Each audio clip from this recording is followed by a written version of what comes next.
tienen miedo. No quieren que llegue, ni mucho menos que asesore la reforma. Pablo Gómez es el nombre de una persona que ha puesto a temblar a la oposición no una, no dos, no tres veces. Muchísimas. Incluso él, cuando fue de la oposición, siempre en la lucha de la izquierda, hizo temblar gobiernos completos. Pablo Gómez, un sobreviviente del año 68, sí, de Tlatelolco en el 68, hoy es un político de la 4T, fue político de la izquierda, estuvo con el PRD, estuvo con el PT. Hoy forma parte de Morena y es el encargado de llevar a cabo la reforma electoral, una reforma que ha causado muchísimas molestias. ¿Le tienen miedo a Pablo Gómez? Es la pregunta. ¿Por esta reforma electoral? Bueno, Lili Téllez lo quiere mandar a llamar. ¿Cuál es el motivo? Aquí lo ponemos en pantalla. Resulta que en el Partido Acción Nacional traen la idea de que Pablo Gómez salió de la Unidad de Inteligencia Financiera por una petición de Estados Unidos. Esta teoría está dicha por el Partido Acción Nacional y aunque celebran su salida, al mismo tiempo se preocupan porque de Pablo Gómez no se van a liberar fácilmente.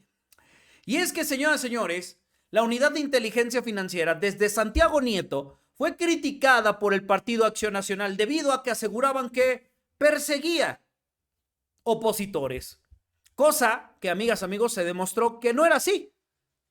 Porque, en primera, a los opositores a los que se le llamó la atención desde la Unidad de Inteligencia Financiera eran gente que se le estaba vinculando a delitos de enriquecimiento ilícito, de lavado de dinero y hasta de crimen organizado. La Unidad de Inteligencia Financiera no nada más verifica a políticos o famosos, sino también logró detener actividades económicas que garantizaban un dineral para el crimen organizado. Pablo Gómez, una disculpa por la confusión, Pablo Gómez no fue la excepción en combatir a estos grupos del crimen organizado. Hoy el Partido Acción Nacional vuelve a temblar y dicen, ya lo sacaron y seguramente lo sacaron porque en Estados Unidos estaban harto de él porque no combatía al crimen organizado, cosa que está demostrada que sí lo hacía. La diferencia entre Pablo Gómez y Santiago Nieto la veo en el sentido de que a Pablo Gómez le gustaba más ser más calmado, con un perfil un poquito más bajo, pero no el suficiente como para poner a temblar a gente como Lili Téllez, que viendo, amigas, amigos, que Pablo Gómez va a ser el encargado de llevar a cabo la reforma electoral. Él es una persona que tiene años trabajando en el poder legislativo y que ha visto las reformas electorales que han transcurrido en nuestro país, la de los 90s y la de la última que se realizó en 2015, 2006 también hubo uno, 2005, por ahí, 2007, perdón. Pablo Gómez tiene experiencia en esto y por supuesto la presidenta le ha llamado. Ahora, una plurinominal no está de acuerdo con ello y su nombre es María Lili del Carmen Téllez García. Solicito en particular a Pablo Gómez, titular de la Unidad de Inteligencia Financiera. Pablo Gómez debe venir a rendir cuentas al Senado de la República. Pablo Gómez debe responder cuáles han sido las investigaciones financieras abiertas en los últimos años relacionadas con redes vinculadas al robo de hidrocarburos. Pablo Gómez, ¿por qué no hace nada respecto al tráfico de huachicol? ¿A quién está protegiendo Pablo Gómez? ¿A Andy López Beltrán, a Adán Augusto López y a Mario Delgado? ¿Qué mecanismos ha utilizado la UIF para identificar los flujos financieros irregulares asociados con empresas fachada, factureras, transportistas y gasolineras vinculadas con operaciones del huachicol? Esas las palabras y la solicitud de Lili Téllez. ¿No le parece a usted sospechoso que justo cuando Pablo Gómez va al mando de este comité para la creación de la iniciativa de la reforma electoral, de repente salga Lili Téllez a decir que venga a comparecer? Mire, desde mi punto de vista, Pablo Gómez sí debería de ir a comparecer. Debería de ir a presentarse frente a los diputadas, diputados o frente a los senadores para que pueda ver a Lili Téllez y le responda todas y cada una de las preguntas. Por supuesto que la oposición va a querer aprovechar el momento para hablar de la reforma electoral, porque eso es lo que les interesa. A ellos no les interesa el combate al crimen, ni mucho menos el bien de México, sino crear un discurso para poder llevarlo a la elección del 2027 y decir, vivimos en la dictadura. Y decir, yo se lo dije en la cara a Pablo Gómez que es un dictador y que es un represor, bueno. No fue la única, también ahí salió Ricardo Anaya. Ricardo Anaya, amigas, amigos, dice que tenga mucho usted cuidado. Morena quiere cerrar el círculo del poder con la reforma electoral.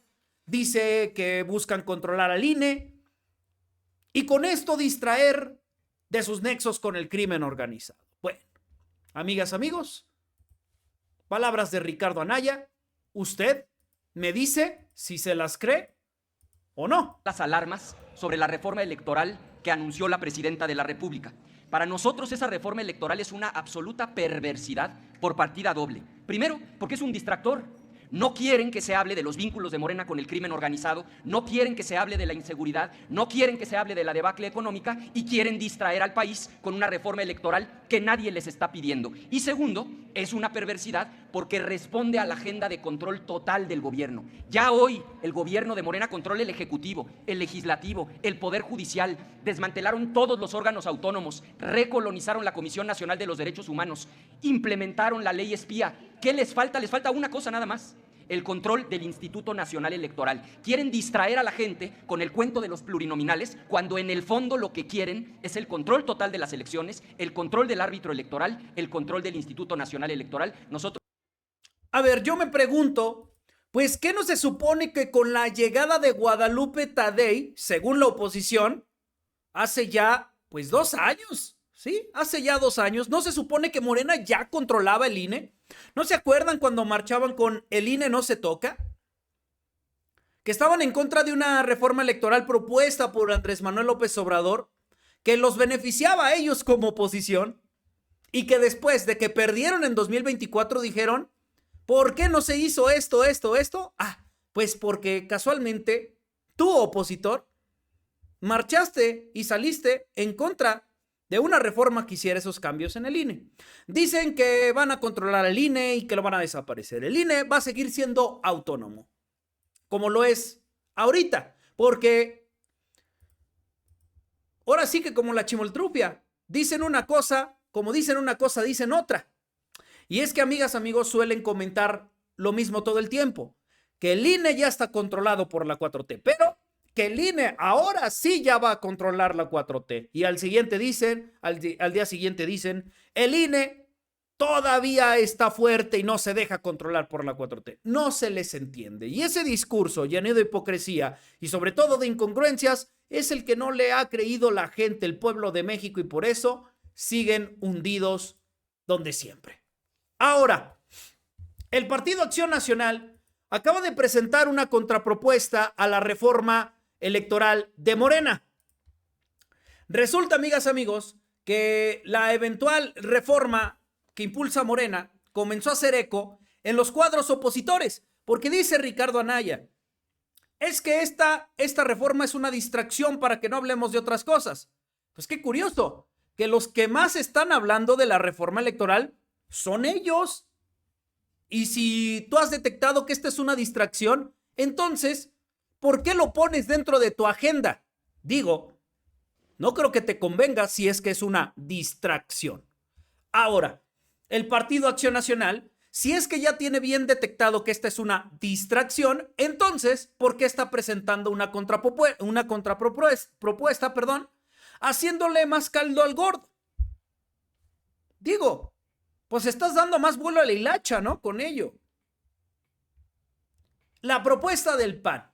El dirigente Jorge Romero señaló que Morena busca desviar la atención. Otra vez vuelven a decir lo mismo. Y cambiar las reglas electorales.